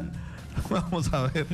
Antes de la pausa, un rapidísimo mensaje de nuestros auspiciadores, esta vez dirigido a los conductores. Estamos en los últimos días de la primera campaña de inscripción para la nueva aplicación de taxi 100% peruana, Subix, la aplicación que no solo es 100% peruana, sino que además solo te cobra 10% de comisión. Bájala del Play Store como Subix Conductor, llama al teléfono 337-3660. Apunta, por favor, 337-3660 o anda a la siguiente dirección, calle Tiziano 267 San Borja, calle Tiziano 267 San Borja. Ahí te darán tu fecha y hora de capacitación y pasarás por el registro correspondiente. Estamos de regreso, son las 11:39 de la mañana, está en la línea la doctora Beatriz Merino, con quien nos hemos conectado para que nos dé su opinión sobre toda esta crisis que se ha generado alrededor del tema del Contralor General de la República. Beatriz, muy buenos días. Hola, Nicolás. En primer lugar, para saludarlos con mucho aprecio aquí desde Cartagena, donde estoy dando una conferencia en un foro internacional sobre intercambio sostenible, representando a la universidad que ahora presido, que es la César Vallejo, y encantada de poder recibir la llamada de ustedes. Sí, lo que nos interesa, Beatriz, es ¿cuál es tu juicio sobre este conflicto que se ha generado con el Contralor General de la República? ¿Cuál es es decir, habían denuncias hechas contra el actual Contralor en agosto del año pasado que fueron y estuvieron en conocimiento de prácticamente todas las corrientes políticas? Hubo información periodística sobre el mismo tema en septiembre, pero recién ahora aparece esa información y se convierte en relevante cuando explícitamente el Contralor está entrando en conflicto con las autoridades del gobierno central. Entonces, da un mal sabor el que, más allá de la evidencia que tenga que investigárselo el Contralor, aparece esto en una circunstancia como esta, ¿no? Ya, Nicolás, más allá de los detalles de la investigación, y como estoy fuera del Perú, para mí es muy difícil seguir la noticia, digamos, al detalle. Yo quisiera decir algunas cosas conceptualmente. La primera es que estamos hablando de las cabezas, los líderes, ¿no?, los titulares, por así llamarlo, de dos instituciones centrales de la democracia peruana, que son la Contraloría y el Ministerio de Economía. Y los ciudadanos, en general el ciudadano común y corriente, ¿qué es lo que está apreciando? Que en esta discusión pública uno dice la verdad y uno miente. Entonces, yo me pregunto, ¿no? ¿Cómo es posible que el ciudadano piense que o miente su ministro de Economía o miente su Contralor General de la República? Ninguno de los dos jamás puede mentir, y menos en público, ¿no? Nunca, en privado, en su función pública, y menos en público. O sea, eso es patético y triste y muy malo para el país. En segundo lugar, yo quisiera decirles algo que yo aprendí cuando era defensor del pueblo. El umbral de privacidad de un funcionario público es prácticamente inexistente, porque la transparencia tiene que ser la norma. Es decir, los funcionarios públicos, Nicolás, debieran actuar todo el tiempo como en un reality show, como si tuvieran frente a sí un micrófono y una cámara todo el tiempo. Es decir, decir en privado exactamente lo mismo que dicen en público. No pueden estar diciendo cosas en privado que en público no pueden decir, porque el secretismo... Que no podrían repetir en público, digamos. Exactamente, porque el secretismo es el caldo de cultivo de la corrupción, de lo ilegítimo, de lo ilegal y de lo reprobable. Pero además en tu programa quiero agregar algo. Yo creo que ellos han olvidado, los dos, que son aves de paso. Nada más que aves de paso. Se les ha encargado la titularidad de una función pública por un tiempo. La Contraloría General de la República tiene 88 años, fue creada el 26 de septiembre de 1929. Me tomé el trabajo de buscarlo porque yo sabía que me iban seguramente a hacer esta pregunta. Y el Ministerio de Economía y Finanzas es uno de los más antiguos de la República, fue creado como Ministerio de Hacienda el 3 de agosto de 1821. Es decir, tienen, imagínense, casi 100 años, ¿no es cierto? Y el otro 88. Entonces, los titulares, las personas que se les da el honroso encargo de ponerse al frente, tienen que tener también un sentido histórico de su presencia. O sea, cuando ellos hayan desaparecido, esas instituciones estarán ahí. Y cuando a una persona se le encarga una función pública, es para entregar la institución igual o mejor que la recibió. Y yo le pregunto a Nicolás, hoy día, la Contraloría General de la República o el Ministerio de Economía y Finanzas, en este bochornoso escándalo que estamos todos presenciando, ¿están mejor que antes? Yo no lo creo. Ahora, la sensación, Beatriz, la sensación que a mí me da por ratos es que estamos viendo esas películas de Quentin Tarantino donde no hay buenos, ¿no? Esa es la lamentable sensación que uno tiene por ratos. No soy muy fan de Tarantino, precisamente. No, son malos de la película. Dios mío, ¿dónde están los buenos? No, pero esto es muy grave, Nicolás. Lo que está ocurriendo es muy grave. No es grave por estas dos personas, es muy grave por las instituciones. Y yo lo que quiero invocar es a una serenidad. O sea, jamás debió darse este bochornoso escándalo y este espectáculo en público. Nunca. Eso le hace daño a la República, eso le hace daño al país, le hace daño a la democracia, le hace daño a las instituciones que ellos lideran. De tal manera que alguien tiene que poner orden acá. Yo creo que quien tiene que poner orden es el Congreso.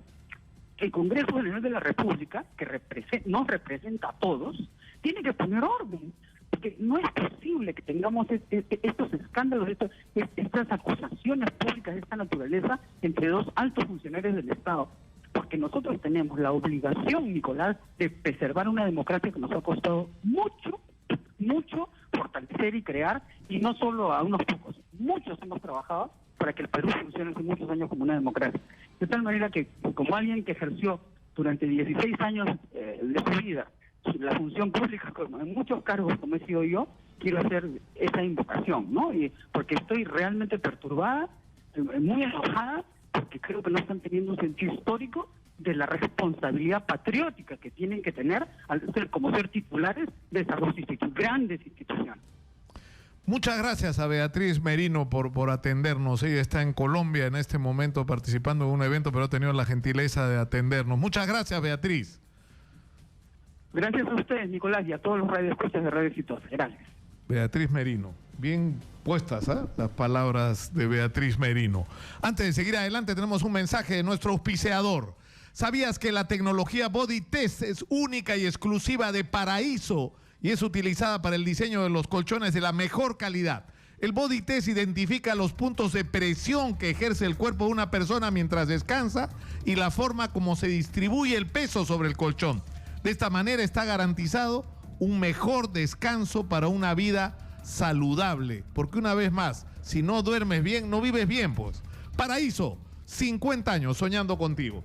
Y está con nosotros el doctor Héctor Gómez. Él es un peruano que es director del Centro de Prevención del Cáncer de la ciudad de Chicago, el Centro Jesse Jackson.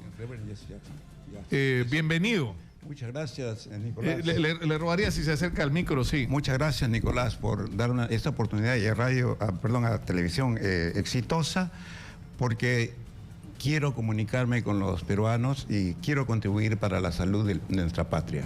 ¿Usted hace cuántos años se fue, doctor, y cómo así logró este importante lugar que ha logrado en el mundo de la salud en los Estados Unidos? Yo salí en el año 1970 a Estados Unidos. Hice mi entrenamiento médico, internado, residencia, fellowship y terminé en la Universidad de Northwestern, en la cual he trabajado como profesor por 25 años y creo que ya contribuí suficiente con el país americano y he venido a mi patria para contribuir con la salud de nuestros peruanos. Ahora, ¿usted o sea, ya dejó de ser director del Centro de Cáncer? ¿Usted se ha especializado en el tema del cáncer? Me he especializado en el tema del cáncer actualmente, permítame decirle que trabajo en los dos países. Como estoy licenciado en Estados Unidos y he puesto un consultorio acá en Miraflores y he fundado una compañía que se llama USA Medical Consultants, tratando de solucionar problemas difíciles de cáncer en este caso y tratar de buscar la solución a los casos difíciles y también de ayudar a algunos casos a conectarlos con Estados Unidos, con la universidad, con la cual todavía tengo este enlace. Ahora, justamente estábamos hablando usted los debe haber escuchado hace unos minutos con los médicos del INEN, ¿no?, también con los de la maternidad, pero es una situación dramática porque el cáncer es una enfermedad que si trabajamos lo que deberíamos en prevención, ¿no?, podríamos reducir los casos. Si intervenimos oportunamente podría curarse. Si se invierte lo que debería invertirse, porque por ejemplo, supuestamente el INEN debería proyectarse y extenderse a nivel nacional, deberías tener un instituto con todo el equipamiento en Arequipa, por lo menos, o en otras 3 o 4 ciudades importantes del país, y que los pacientes no tengan que venir hasta Lima para atenderse de cualquier cosa, ¿no? Punto clave, creo que usted dio con la idea genial, porque al regresar a mi patria encuentro este sistema de salud un poco sin caos. En lo que se refiere al cáncer, el INEM concentra toda la tecnología y no es justo. Yo he publicado un artículo periodístico en el cual sugiero que existan no un INEM, existan 5 INEMs. Uno en La Libertad, puede ser otro en Arequipa, en Lima, Cusco y finalmente en nuestra selva peruana. ¿Por qué? Porque está todo centralizado. El gobierno solamente los gobiernos pasados se han concentrado en darle a este INEM mucho. Y al resto, los INEM que ahora están en nuestra región realmente son muy pobres. Estamos ahí más o menos, no quiero exagerar, pero estamos en los años 70 o 60 por ahí tal vez. En la tecnología no hay, aparte que no hay material, no existe lo que existe pues en la INEM. De modo que los pacientes que están en La Libertad no vienen a Lima y los que están de todo. Entonces, este instituto... Y además plantea problemas muy serios porque las familias, requieren a veces atenciones por largos periodos que suponen que las familias tienen que desplazarse y en muchos casos las familias no tienen los recursos. Es decir, genera toda una cadena de problemas, ¿no es cierto?, que en los cuales uno normalmente no piensa, ¿no? Claro. Y por eso es que existe esa congestión y ese malestar de los pacientes, porque pienso que un paciente que está, por decir, en Iquitos, pues a veces no tiene la economía de venir a Lima y estar en... Ahora, pero eso implica, doctor Gómez, invertir recursos. Claro. ¿no? Entonces estamos en un país donde hace poco discutíamos, ¿hacemos o no los Panamericanos? Y la respuesta del gobierno, pero si hay plata para todo, ¿por qué se preocupan? Vamos a hacer los Panamericanos, pero cuando se pide dinero para resolver los problemas del sector salud, no hay.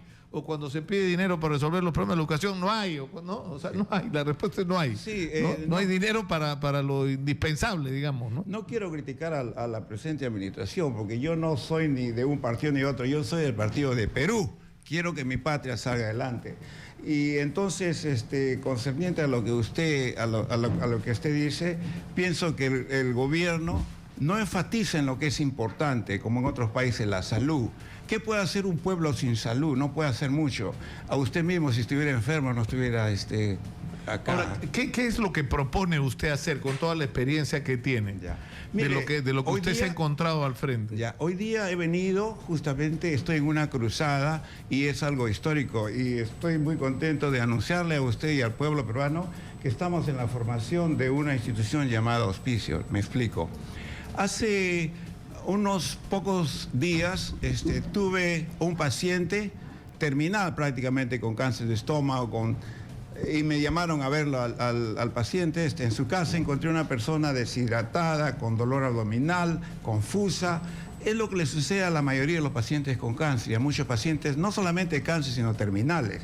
Entonces, mire, en Estados Unidos, desde el año 1969 existe este sistema que se llama hospicio, porque cuando usted nace, el neonatólogo lo cuida en los primeros 28 días, pero cuando usted muere, aquí la gente en el Perú los abandona. Nosotros queremos traer ese sistema americano e implantarlo en el Perú. Queremos hacer historia, porque esto es historia. No existe, es increíble que nuestra patria no haya puesto uno de estos sistemas en 60 años de atraso que tenemos.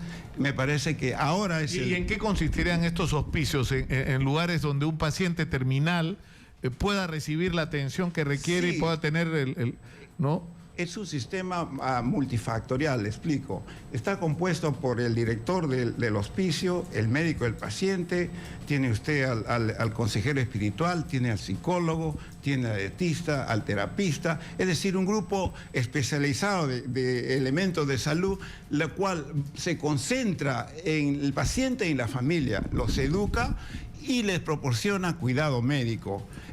Tiene 4 funciones: la función médica, la función espiritual, la función psicológica y finalmente la función terapéutica. Entonces todo esto existe ya en América. ¿Y por qué no? Pero esto, ¿qué cosas serían? ¿Instituciones locales con instalaciones, ¿no? Como digamos, como albergues, como los albergues que hay acá? El albergue, no, esta es una institución. Así como existe cardiología, gastroenterología, existe también hospicio en la misma institución en el país. Yo tengo algunos elementos que le puedo enseñar después a usted. Es decir, en Estados Unidos existe 32.000 a 4.000 instituciones. Esto está diversificado.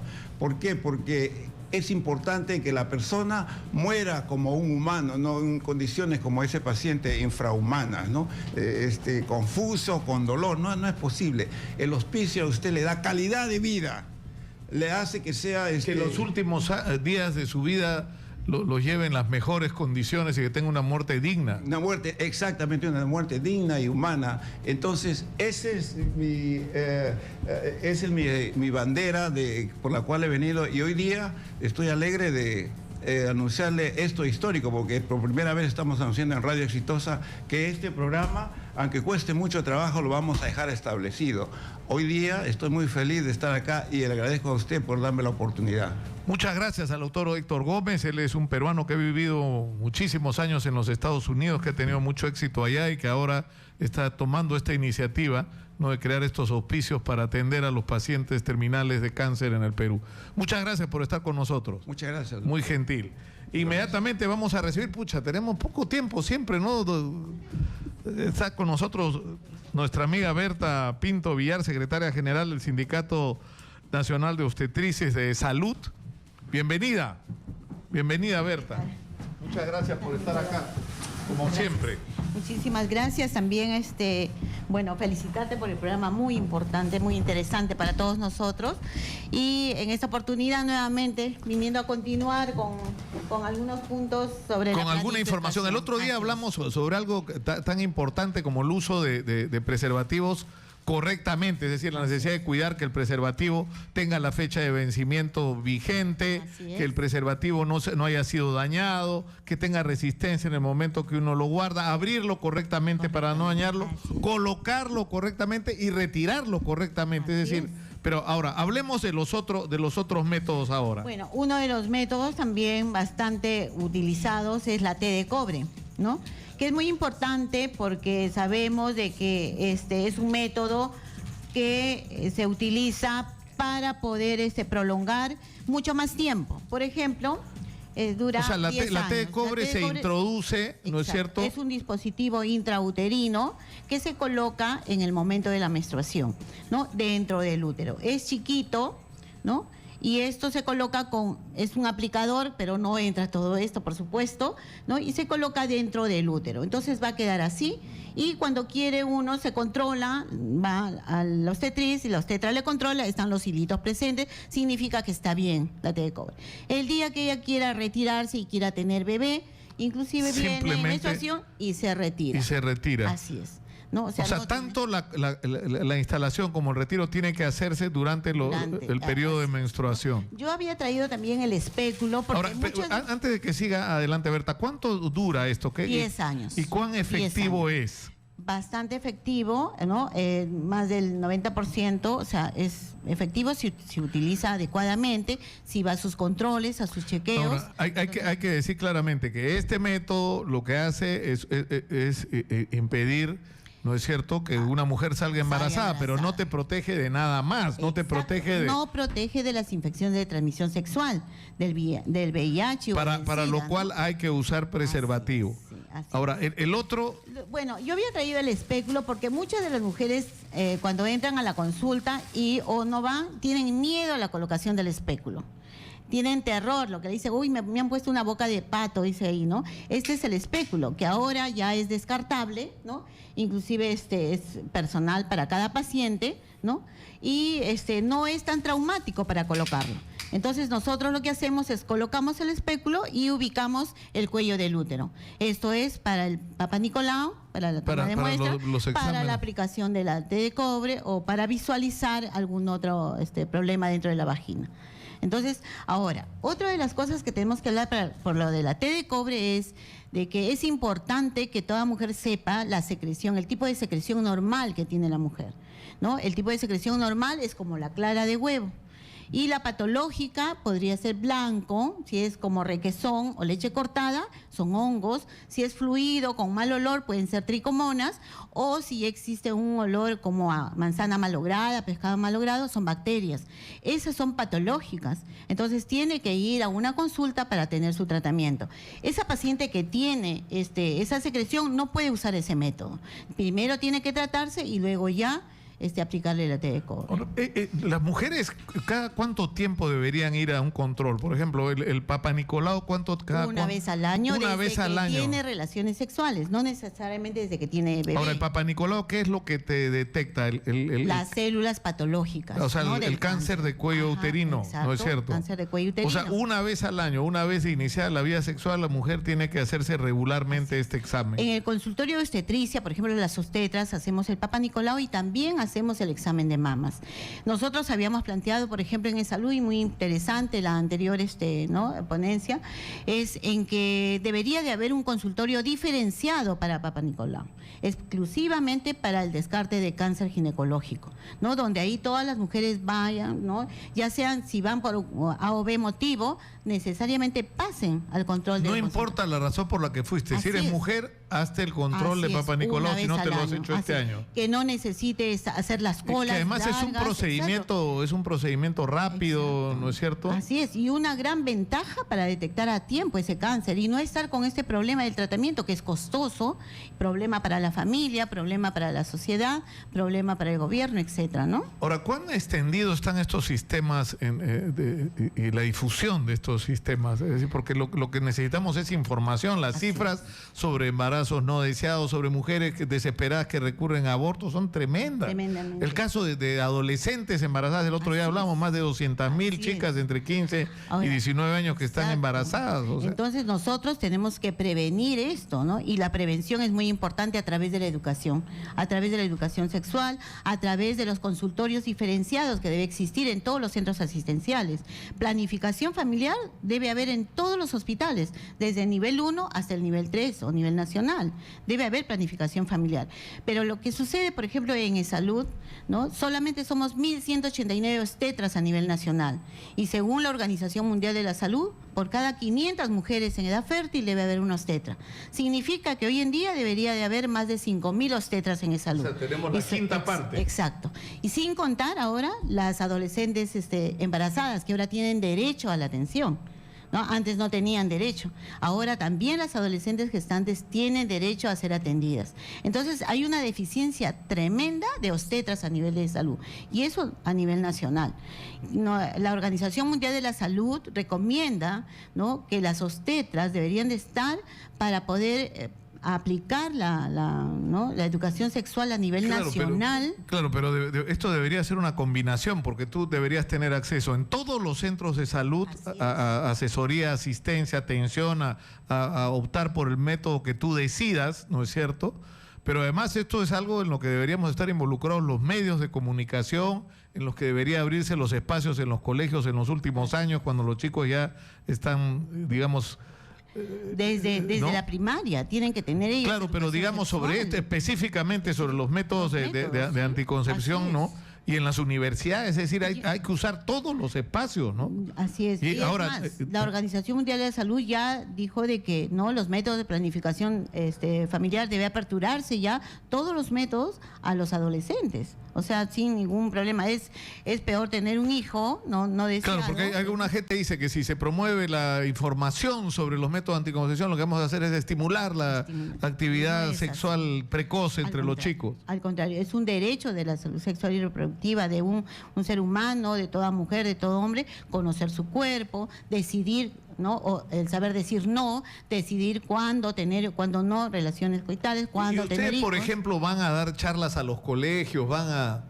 Sí, en realidad también hay un proyecto en el cual se debe de integrar dentro de todos los centros educativos una obstetra para que pueda brindar la educación sexual tanto a los adolescentes como a los padres de familia y también a los docentes, que es muy importante para eso, ¿no? O sea, nosotros tenemos que ir ya introduciendo, la vez pasada le hablaba con respecto a la formación de líderes en educación sexual, introduciendo la educación sexual en todos los centros educativos. Creo que es una manera de prevención de todas las conductas de riesgo que hay en nuestros adolescentes, ¿no? Inclusive las enfermedades de transmisión sexual, ¿no? Los embarazos no deseados. Pero qué importante es hablar sobre esto. Yo me comprometo, señora Magariño, vamos a hacer el compromiso todos los miércoles, como hemos quedado, a las 11:30, pero no invitamos a nadie más en esos 30 minutos para poder abrir los teléfonos y recibir los mensajes, los interrogantes de la gente, porque yo creo que hay que ser persistentes en esto, ¿no? Sí, Nicolás. Es decir, dejar de quejarnos de todos los problemas que tenemos y aportar soluciones como lo están haciendo ustedes. Porque no es una obligación de ustedes hacerlo, ustedes lo están haciendo porque están preocupadas por lo que está ocurriendo en el país, y por eso me parece tan importante darles el espacio que les estamos dando acá, Nicolás, y nos quedamos cortos. Y quiero saludar también a todas las obstetras a nivel nacional que en Costa, Sierra y Selva están trabajando arduamente por la salud sexual y reproductiva de la mujer de nuestro país. Muchas gracias a Berta Pinto Villar, eso apellido materno, miren, Berta Pinto Villar, secretaria general del Sindicato de Obstetras de Salud, ha estado con nosotros en estos miércoles que tenemos todas las semanas para hablar de una sexualidad y una reproducción, una sexualidad responsable, ¿no? Y saludable. Así es. ¿No? Muchas gracias, Berta, una vez más. Yo me voy hasta mañana y los dejo con el señor Manuel Rosas. Muy buenas tardes. Recuerda que también puedes escucharnos